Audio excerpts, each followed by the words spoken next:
Цариградскиот патриарх, прв меѓу или без еднаквите, е нова книга, зборник со статии, издание на Тавор, издавачка дејност на Кумановско-Осоговската епархија.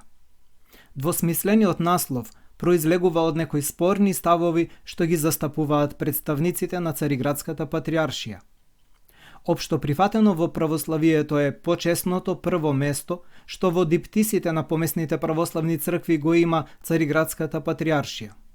Но дали тоа значи дека црковните канони на нејзиниот патриарх му обезбедуваат и надредена позиција со власт над другите помесни православни цркви? Тоа прашање, освен што го засега надворешното организирање на црквата, директно се однесува и на нејзиното внатрешно битие, тоест на она што навистина ја прави тело Христово, чија глава е Господ Исус Христос. Црковните канони и историските записи не оставаат место за сомневање дека во древната црква никогаш не постоело нешто како единствена и универзална власт на една личност на која би биле подчинети сите други епископи од христијанскиот свет. Во Светата Христова црква, правенството во се и припаѓа на нејзината глава, Господ и Спасител наш Исус Христос, Синот Божи и Синот човечки. Според зборовите на Свети апостол Павле, Господ Исус Христос е глава на телото на црквата. Он е почеток, првенец од мртвите, за Он да има првенство во се. Во символот на верата исповедаме: верувам во една света, соборна и апостолска црква. Едно од тие 4 својства на црквата, соборноста, го означува универзалниот, тоест сеопфатниот вселенски карактер на црквата. Соборноста или католичноста на црквата главно го изразува нејзиното внатрешно својство на единство и полнота на благодатниот живот кој извира од Господ Исус Христос, а го носи и значењето на надворешната мисионерска насоченост на црквата кон сите и кон целиот свет. Светоотечките дела најчесто го користат терминот вселенски за означување на целиот свет. Соборите кои се нарекуваат вселенски и како такви се признаени од црквата, не биле само византиска појава, туку имале и имаат сесветско значење, како највисок орган на власт од човечката страна на нашата црква. Во пракса, Цариградската патриаршија често се нарекува Вселенска патриаршија, но вселенскоста е едно од својствата на црквата, на едната соборна црква Христова, и таа всушност е природно, а не лично својство. Затоа не може да се оправда присвојувањето од една помесна црква на титула што и припаѓа на полнотата на соборната црква. Така во денешно време титулата Вселенски постепено почнала да се претвора од чисто титуларна во осмислена со значење не бари им дава право на првенство на авторитет и власт на предстоителите на помесната Цариградска црква. Во животот на Христовата црква, која престојува во овој свет и век, на вистина, наедно со соборноста и правенството е еден од основните принципи на незиното устројство. На разни нивоа од црковното битие, правенството кое се создало во текот на историјата, има различна природа и разни извори. Тие нивоа се: прво ниво епископијата, односно епархијата; второ ниво автокефалната помесна црква; и трето ниво Вселенската, едната света соборна апостолска црква. На ниво на епархија, правенството му припаѓа на епископот. Извор на правенството на епископот во својата епархија е апостолското преемство, тоест наследство, кое се дава и се добива преку хиротонијата, која во себе вклучува избирање, ракополагање и прифаќање, одобрување од страна на црквата. Во својот црковен дел, епископот ја има целосната власт, сакраменталната, административната и учителската власт. На ниво на автокефална помесна црква, првенството му припаѓа на епископот кој е избран како предстоител на помесната црква од страна на соборот на незините епископи. Според тоа, извор на правенството на ниво на автокефалната црква е избирањето на првиот епископ од соборот или синодот која има полнотата на црковната власт.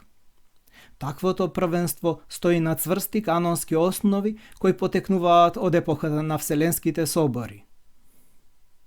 на ниво на Вселенската црква, како заедница на автокефални помесни цркви кои се обединети во едно семејство со заедничко исповедање на верата и кои престојуваат во светотаинствено, сакраментално општење една со друга.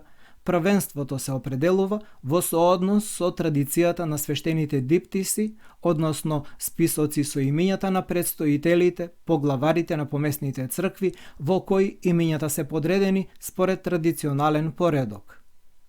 Изворот на првенство по чест на ниво на Вселенската црква е канонско предание на црквата, утврдено во свештените диптиси и признаено од сите автокефални помесни цркви.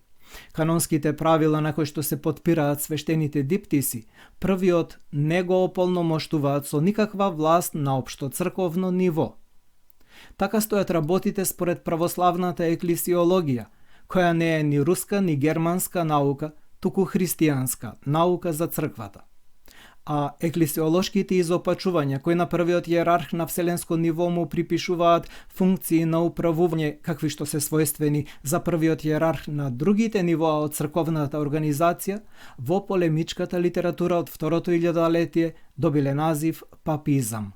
Затоа архимандритот Софроний Сахаров, зборувајќи против неопапизмот кој што се појавил во прегратките на Светата црква, вели: ако се работи за внесување на принципот на субординација, тоест подчинување во битието на нашата црква, и римскиот, и цариградскиот, и московскиот, и лондонскиот, и парискиот, и њујоршкиот, и секој друг папизам го отфрламе, како еклесиолошка ерес која го изопачува христијанството. Цариградската патриаршиска катедра, како што рековме, има првенство по чест врз основа на свештените диптиси кои се признати од сите помесни православни цркви. Остварувајќи го своето првенство, предстоителот на Константинополската црква може да настапува со иницијативи од се православен размер, а исто така да се обраќа кон надворешниот свет од името на целата православна полнота, бидејќи за тоа е ополномоштен од сите помесни православни цркви. Пренесувањето на функциите на служењето со првенство од нивото на епископија на вселенско ниво всушност би довело до појавување на јурисдикција на вселенски првојерарх, за каква што ни свештените канони, ниту светоотечкото предание не спомнуваат ништо и чија последица би било намалувањето или дури укинувањето на автокефалиите на помесните цркви.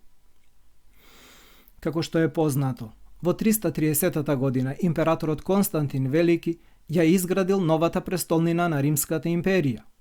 За време на соборот во Никеа 325 година, на тоа место се наоѓало градчето Византион, кое влегувало во државната и црковна провинција Тракија, со центар Иракли, древниот Перинт. Сосема природно, вториот Вселенски собор, свикан во 381 година во Константинопол, одлучил да го возвиши црковниот статус на новиот Рим. Меѓутоа се покажало како компликација тоа што Константинопол, кој бил прогласен за главен град на империјата, не били катедра на диоцеза, ниту пак на провинција. Околните катедри од давнини се подчинувале на нивните митрополии, а тие на нивните диоцези, области кои што туку биле разграничени.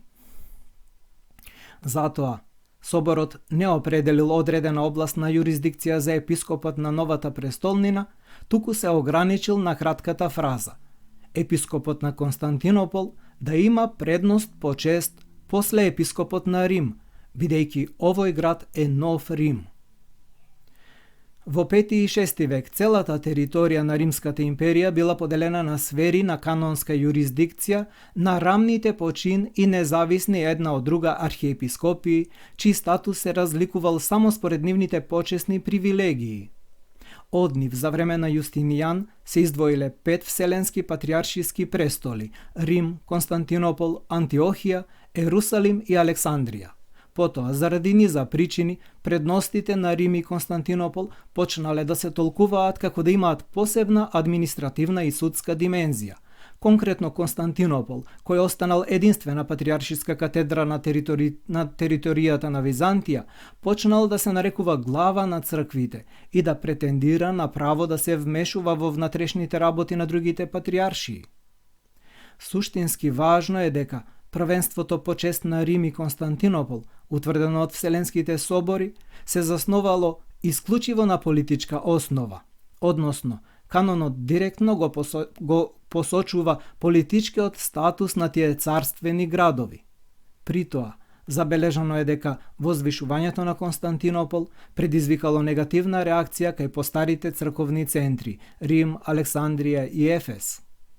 Да подсетиме дека и во времето на Вториот и Четвртиот Вселенски собор, сите автокефални цркви се наоѓале во или на границите на Византиската империја. Но во 1453 година Византиската империја ќе падне пред турската опсада. Константинопол веќе не е град на царот и Синклитот. Освен тоа, не е ниту главен град на Турција, а во 1930 година Цариград целосно ќе исчезне и ќе биде приименуван во Истанбул. Ако се гледа од строго канонски аспект, освен што е спор на титулата Вселенски, кревка е основата и на титулата Константинополски. Обично епископите на православната црква се именувани по главниот катедрален град во својата област. А кога тој град ќе го смени своето име, соодветно се менува и титулата на неговиот епископ, и ова начело било строго почитувано од древната црква, бидејќи е санкционирано од врховната власт на Вселенските собори. Например, првиот Вселенски собор во својот 7 канон во титулата на епископот на Ерусалимската црква не го спомнува библиското име Ерусалим, туку новото име што му го дал римскиот император Адриан, името Елија. А кога било обновено древното име на градот, била обновена и титулата на неговиот епископ. На ист начин, Шестиот Вселенски собор го нарекува архиепископот на Кипар предстоител на Јустинијанопол, според името што на градот му го дал Јустинијан II. И самиот Константинополски епископ ја добил таа титула Константинополски, дури откако неговиот катедрален град Византион го добил новото име Константинопол. Но по 1923 година Цариград веќе не постои, туку постои градот Истанбул, иако се уште се нарекува Константинополски. Тоа не е според правото, туку по милоста на другите автокефални цркви, кои не сакаат да ја го одземат историското име на оваа црква, која потсетува на незиното славно минато. Цариградската патриаршија претендира на монополски права и по прашањето за доделувањето автокефалија. Ако каноните не ги дефинираат јасно процедурите за доделување автокефалност, бидејќи во времето од 3 до 8 век ова прашање не било меѓу првите на дневен ред, тогаш тие сосема јасно го дефинираат правото на соборите или синодите на секоја црква да одлучуваат за нејзината организација. Каноните забрануваат мешање во незините работи од страна на другите цркви, исто како што забрануваат нивни активности на незина територија.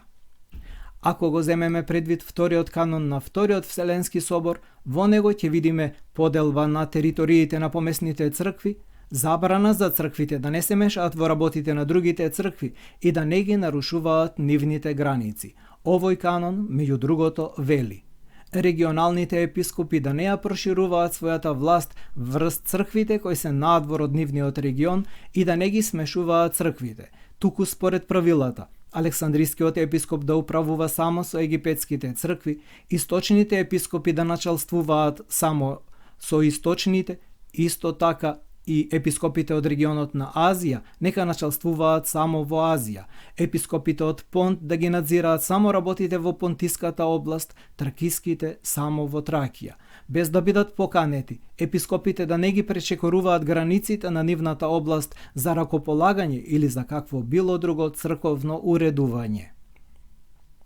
Значи, помесните цркви имаат право самостојно да даваат автокефалност како без Вселенски собори, така и без пренесување на оваа улога на Цариград.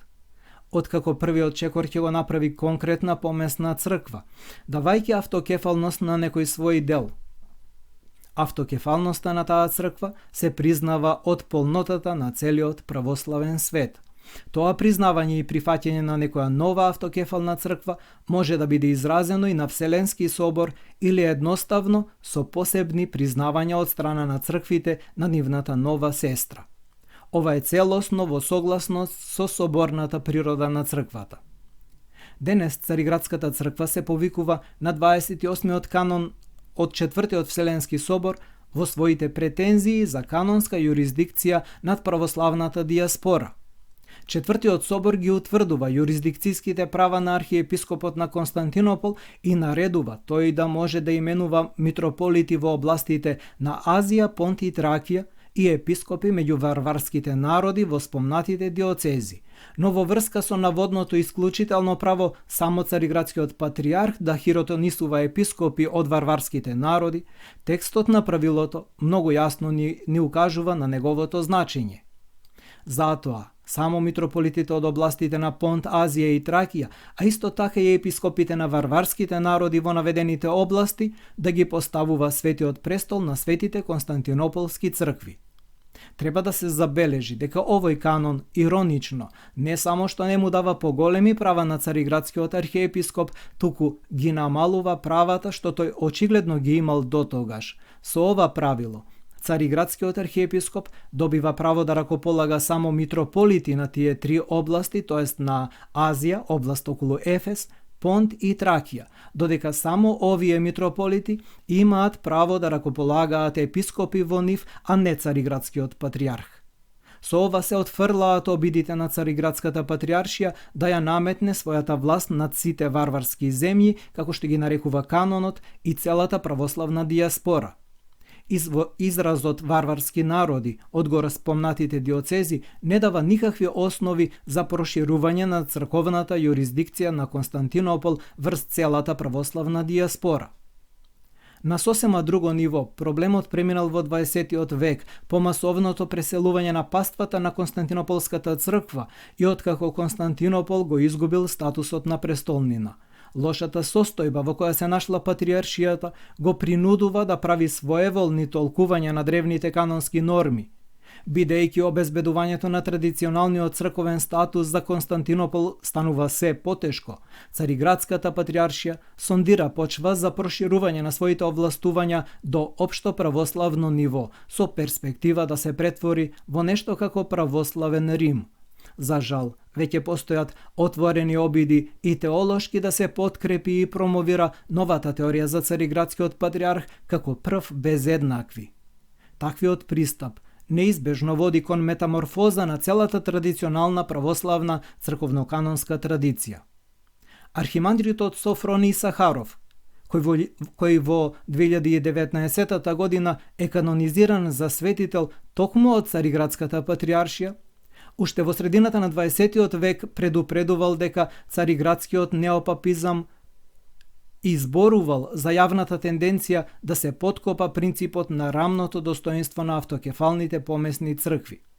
Неговите приврзаници тврдат дека Цариград има право на највисока апелацијска инстанца во Вселенската црква, заборавајќи ја вековната борба против посегнувањата на Рим по тоа право, заборавајќи дека токму тие и такви посегнувања од страна на Рим доведоа до големата и конечна поделба на црквата во 1054 година. Потенцирајќи дека црквата не мисли и не верува така, отец Софроний пишува: Едната црква пред се е света црква. Божјото единство и соединувањето на црквите со Господ е извор на единството на црквата. Црквата е една затоа што има еден извор на својата светост и не може да не биде една поради својата светост. Кога апостол Павле зборува за единството на црквата, тој го поставува единството во зависност не од починувањето на една управа, туку од причестувањето со едниот леп на телото и крвта Христови. И од возглавувањето на црквата од едната глава Господ Исус Христос. Линкови до сите текстови на книгата Цариградскиот патриарх, прв меѓу или без еднаквите, ќе најдете во описот на ова видео.